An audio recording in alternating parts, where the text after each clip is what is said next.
Assalamualaikum warahmatullahi wabarakatuh. Bismillahirrahmanirrahim. Rabbi shrah li sadri wa yassir li amri wahlul 'uqdatam min lisani yafqahu qawli.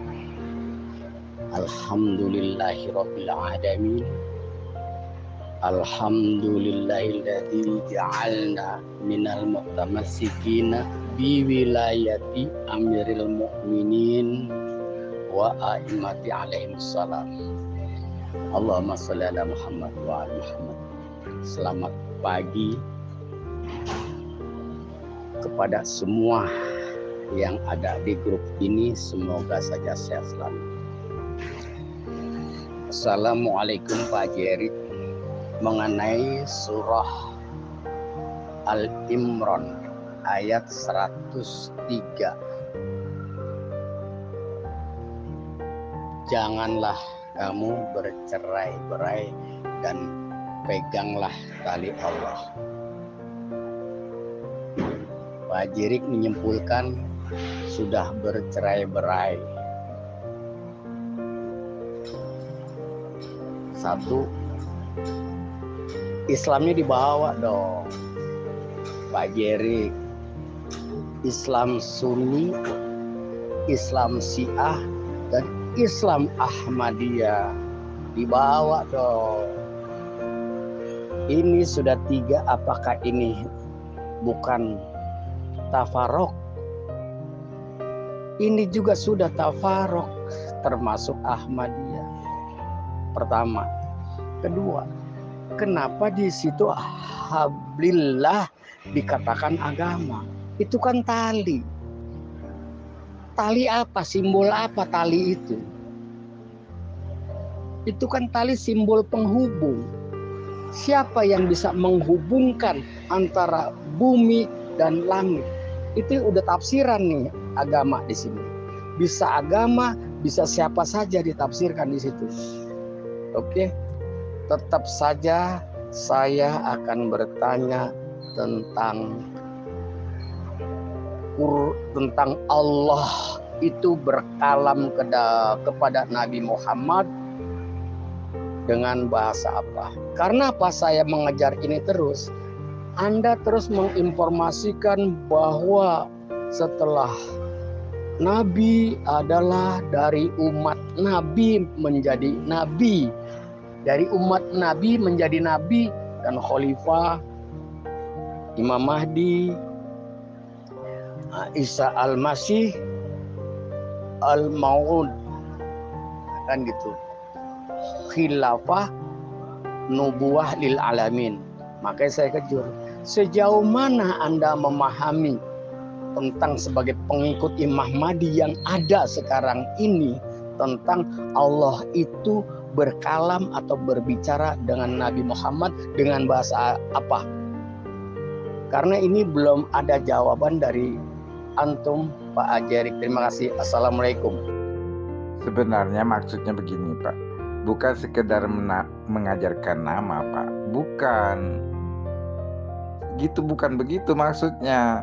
Yang diajarkan nama tapi hakikat dari nama, Pak. Sebenarnya itu maksudnya, bukan sekedar nama, Pak. Kalau sekedar nama itu ya gampang, Pak. Yang diajarkan itu hakikat nama. Karena dalam ilmu tauhid, Pak, tapi Bapak gak pernah belajar karena bukan belajar dari hujah Allah. Hakikat tauhid itu apa, Pak? Faman abadal makna dunal ismi fadzaka at-tauhid. Barang siapa memahami makna dari nama-nama ya, tanpa menggunakan nama lagi, itulah tauhid, Pak. Jadi tauhid itu tidak menggunakan nama lagi, tapi dia paham dengan nama, Pak. Nah, itu loh. Jadi Bapak kan masih menggunakan nama-nama nih dalam beragama, nama itu. Contohlah, Pak, Ahmad itu nama, Pak. Ahmad itu nama. Tapi esensi dari asma Allah Ahmad itu yang penting, Pak. Makanya pada Mirza Ghulam Ahmad sendiri nggak tahu esensi dari kata Ahmad itu loh. Alif ya, ha, mim, dal, Ahmad. Nah, itu esensi Ahmad itu loh, Pak. Apa itu esensinya? Coba Bapak jelasin. Jadi artinya bukan kita bicara tentang Mirza Ghulam Ahmad, namanya Ahmad juga. Said Ahmad Hasan namanya Ahmad juga. Nabi Muhammad Ahmad juga. Tapi esensinya apa? Kalau esensi yang ada di Ahmadiyah itu kosong. Saya jelasin Pak. Esensi Islam itu tauhid Pak.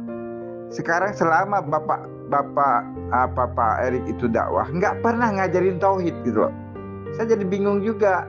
Tauhidnya, makanya saya bilang kemarin Pak. Saya bilang kepada Pak Erik. Sekarang itu banyak pelajaran ilmu tauhid. Salafi Wahabi ngajarkan ilmu tauhid, ya kan? Ya kan? Ahmadiyah tentu ngajarkan ilmu tauhid. Syiah ngajarkan ilmu tauhid. Ahli Sunnah mengajarkan ilmu tauhid. Nah, ayo kita ajarkan Pak ilmu tauhid itu versi Ahmadiyah seperti apa. Nah, kalau Bapak ajarkan akan tahu, oh ternyata ilmu tauhidnya begini toh. Gitu loh. Ya kan? Contoh lah, mudah Pak, saya mudah. Bagi orang Salafi Wahabi, ziarah kubur itu Pak syirik. Karena menurut tauhid mereka itu nyembah kuburan. Tetapi menurut tauhid Al-Yamani, malah ngurusin kuburan itu malah bisa jadi tauhid Pak. Kenapa? Karena Ashabul Kahfi itu di depan guanya itu kan ada kuburan Ashabul Kahfi. Didirikanlah di atas kuburan Ashabul Kahfi itu masjid. Itu yang ceritakan Al-Quran. Bahkan Al-Quran mengajarkan membangun masjid di atas kuburan kan. Nah artinya apa? Tauhid. Tetapi menurut Wahabi malah kuburiyun, katanya nyembah kuburan. Nah itu contoh aja Pak. Sangat mudah loh.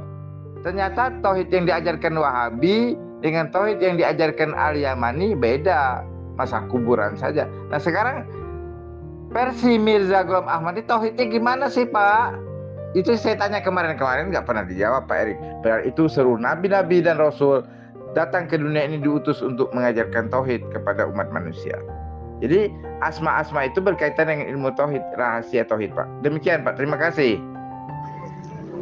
Assalamualaikum Pak Erik. Tadi udah sebut ya mengenai ayat An-Nisa 59. Sekarang kita bahas langsung wa ulil amri minkum.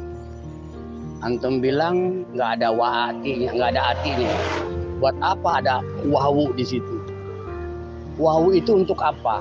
Pertama, wawu itu untuk apa? Dan itu namanya wawu apa di situ, Pak Jerik? Soalnya kalau kita bahas terlalu lama, panjang. Wawu itu di situ menunjukkan pengganti apa? Dua. Kalau kembali kepada Quran, kan kepada Allah dan Nabi kan tidak ada. Nabinya sudah tidak ada. Allahnya kita, Pak Jerik nggak bisa menjelaskan tentang alamat Allah. Dan Allah berbicara bahkan kepada Nabi Muhammad, Pak Jerik juga nggak paham. Bagaimana mungkin Anda memahami Quran? Ya Pak Jerik, tapi ini saja yang pokok Anda tidak bisa menjelaskan. Apakah khalifah, ya, khilafah nubuwah lil alamin tidak memberi penjelasan tentang ini? Kedua, saya katakan Islam Ahmadiyah, Islam Sunni, Islam Syiah itu sudah terbagi tiga, pecah. Awalnya Islam Nabi Muhammad Sallallahu Alaihi Wasallam, udah tiga itu pecah, sudah tafaroku, sudah bercerai-berai. Bagaimana mungkin Anda itu bukan Islam yang dari Nabi? Gak ada Ahmadiyahnya dong. Islam ya Islam dari Nabi Muhammad. Itu ketiga. Kalau tidak boleh mengikuti ulama, bagaimana dengan hadis al ulama warasatul anbiya? Enggak ada tuh yang diwarisi Mirza Ghulam Ahmad, enggak ada diwarisi. Yang diwarisi al ulama warasatul anbiya. Ulama itu pewaris Nabi. Apa yang diwarisi? Pertama, Al-Quran tentunya. Ini kan itu yang diwarisi. Ulama nih yang jelas-jelas itu hadis. Ulama itu diwarisi oleh Nabi. Nah, kita cari sekarang ulama yang mana yang diwarisinya. Terima kasih. Assalamualaikum. Tapi tetap saya bertanya, Allah berkalam kepada Nabi Muhammad berbahasa apa? Karena tadi sudah menyerah, yang masalah alamat Allah tidak tahu, itu saya nggak tanyakan lagi. Terima kasih. Pak Haji Erik, mengenai tadi antum mengomentari bahwa nggak ada tuh ya Imam Ali bin Abi Thalib, ya Hasan, di Quran nggak ada tuh ya Husain, Khalifah Allah, nggak ada tuh. Nah gitu. Tadi saya sekilas dengar ya, kalau nggak salah itu nggak ada tuh kata-kata ya Hasan, Khalifah Allah. Nah sekarang balik bertanya, ya Mirza Ghulam Ahmad, ya Mirza Masrur Ahmad, ada nggak di Al-Quran gitu? Kalau rujukannya seperti itu, Pak Jerik, ya ada nggak? Begitu. Tetap saya akan kejar terus tentang Allah itu menurunkan wahyu kepada Nabi Muhammad, kepada Mirza Ghulam Ahmad, kepada Mirza Ahmad Masrur. Tapi dia udah bantah. Masrur nggak tahu katanya terima wahyunya seperti apa. Oke, Mirza Ghulam Ahmad. Allah menurunkan, Allah berbicara atau menyampaikan wahyu, menyampaikan kalam, atau Allah berbicara kepada utusannya dengan bahasa apa? Kepada Nabi Muhammad dan kepada Mirza Ghulam Ahmad. Allah berkalam. Yang antum suguhkan, yang antum buat rujukan surah Yusuf ayat 2 nggak nyambung. Karena di situ Allah memberitahu atau berfirman atau menginformasikan sesungguhnya kami menurunkan Al-Quran dengan bahasa Arab. Nurun ya, turun ya, turun. Bukan berbicara. Bukan berbicara dengan bahasa Arab kepada Rasul. Di situ tidak ada berbicara, menurunkan. Terima kasih Pak Jerik. Ini saya kejar terus. Karena apa? Anda itu punya khalifah, punya nabi, punya imam. Makanya saya kejar, apakah tidak mengajarkan tentang Allah itu berbicara dengan bahasa apa? Terima kasih Pak Jerik. Ya, kata Imam Ja'far As-Shadiq ya, Imam Ja'far As-Shadiq itu gelar juga Aba Abdillah. Jadi yang bergelar Aba Abdillah itu ada dua, Imam Al-Husain Az-Zaki Syahid fi Karbala, itu gelarnya juga Aba Abdillah ya. Kemudian Imam Ja'far As-Shadiq bin Imam Muhammad Bakir itu gelarnya juga Aba Abdillah. Apa kata Aba Abdillah? Saya jelasin ya. Kata Aba Abdillah, kamilah Asmaul Husna itu. Ada nggak di Sunni atau di lain ajaran? Atau Pak juga pernah nggak dengar ini ucapan Imam Muhammad Bakir di Wilayatul Faqih ya? Ini dikutip ya, dalam kitab Imam Ahmad Hasan tentang ucapan Imam Muhammad Bakir tentang menjelaskan tentang nama-nama Allah pada Adam itu loh. Kamilah Asmaul Husna itu. Paham nggak? Artinya apa? Nama-nama para maksumin itu nama Allah. Ambil contoh satu ya, satu saja, nggak usah banyak. Contoh tadi Ali tadi kan, Ali itu kan di dalam Asmaul Husna masuk nomor berapa? Nomor berapa? Nomor 36. Al-Aliyu di ayat kursi kan, wa huwal aliyul azim kan, betul nggak?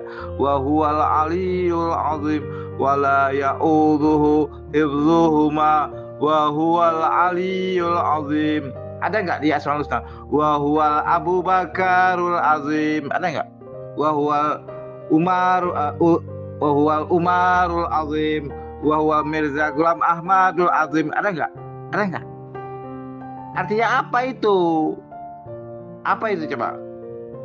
Ali itu makanya dikatakan Nadia alian muzhirul ajaib tajidhu aunan laka fin nawaib kulli hammin wa ghammin sayanjali bi azamatika ya Allah bi nubuwatika ya Muhammad bi wilayatika ya Ali ya Ali ya Ali ya Ali ya Ali. Maksudnya apa itu? Ajaib itu. Ajaib itu anehnya di mana? Ajaib kan menyeru Ali itu kan aneh. Ajaibnya di mana? Ajaibnya itu di rahasia, ke atas kodim, ke bawah muhadas. Kalau larikan ke Tuhan bisa, larikan ke hamba bisa, gitu loh maksudnya. Paham nggak?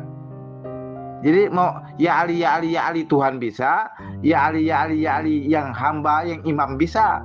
Tapi jangan diartikan imam itu Tuhan, tapi tidak. Tapi nama mereka itu satu, abid wa ma'bud wahidun fil asma. Yang disembah dan menyembah itu satu saja namanya.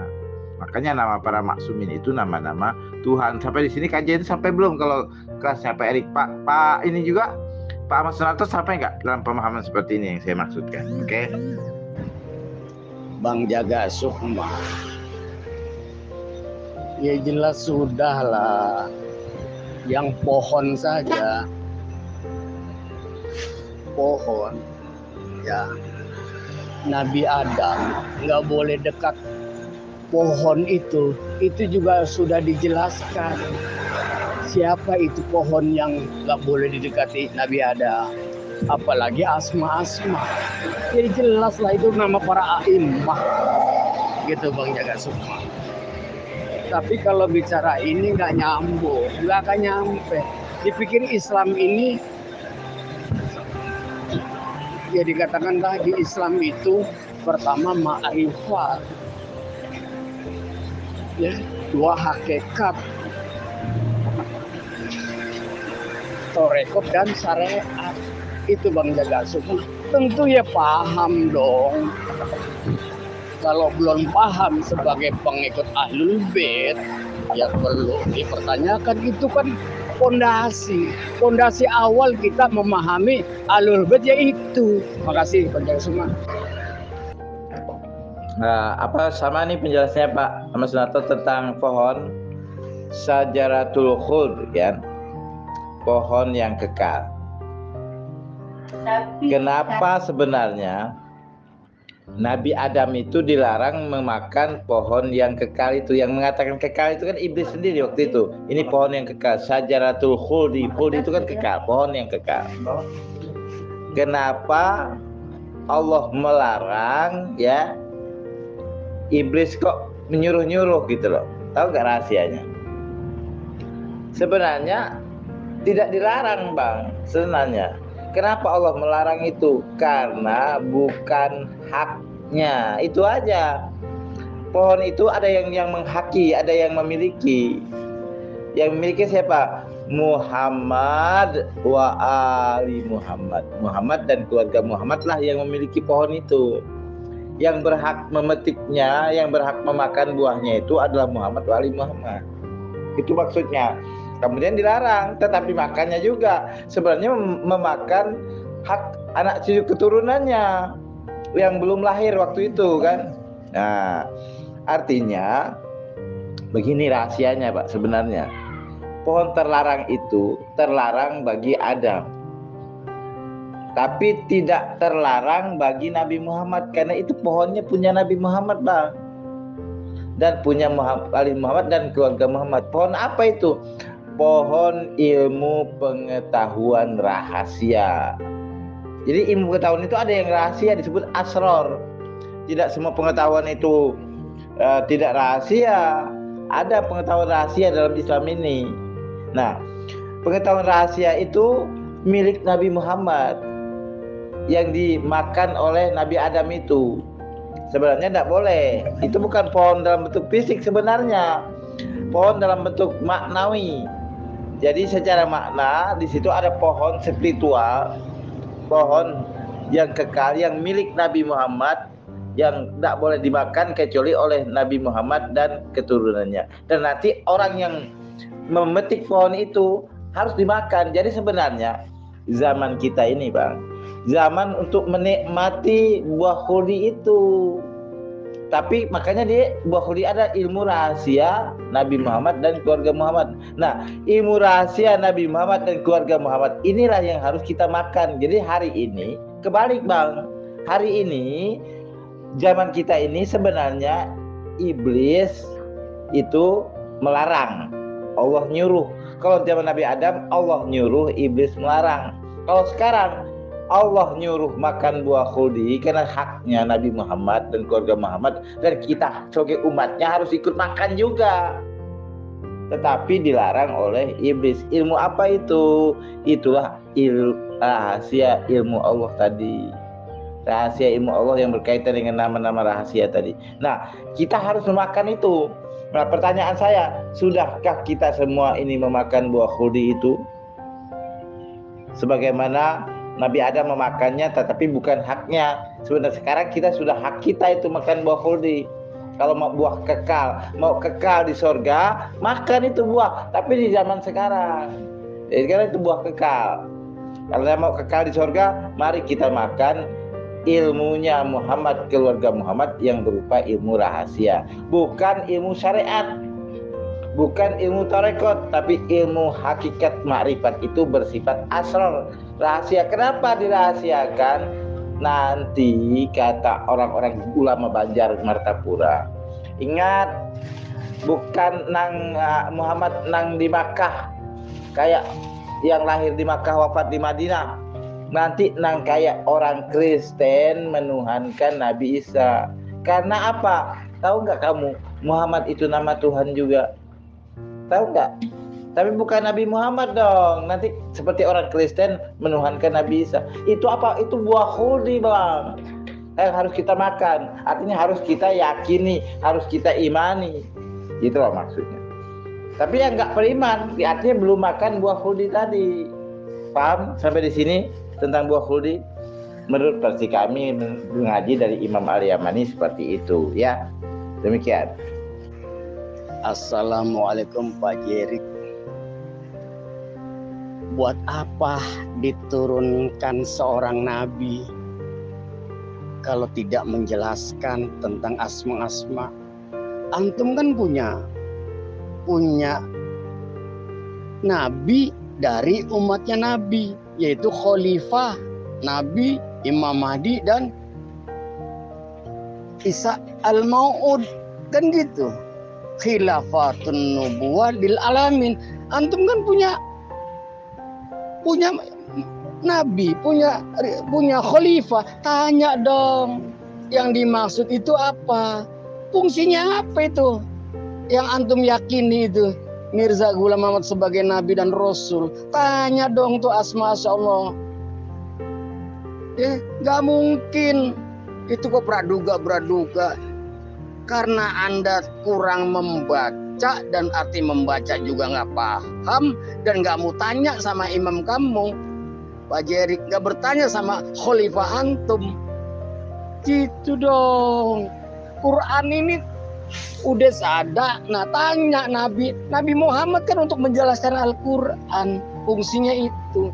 Dan juga saya tidak lupa, saya tanya lagi, saya nanya alamat Allah, antum nggak jelas karena mungkin nggak dikasih informasi sama nabinya, nama khalifahnya. Sekarang kalam mutakalimnya Allah berbicara dengan nabi, para utusannya seperti Mirza Ghulam Ahmad, berbahasa apa? Terima kasih. Assalamualaikum.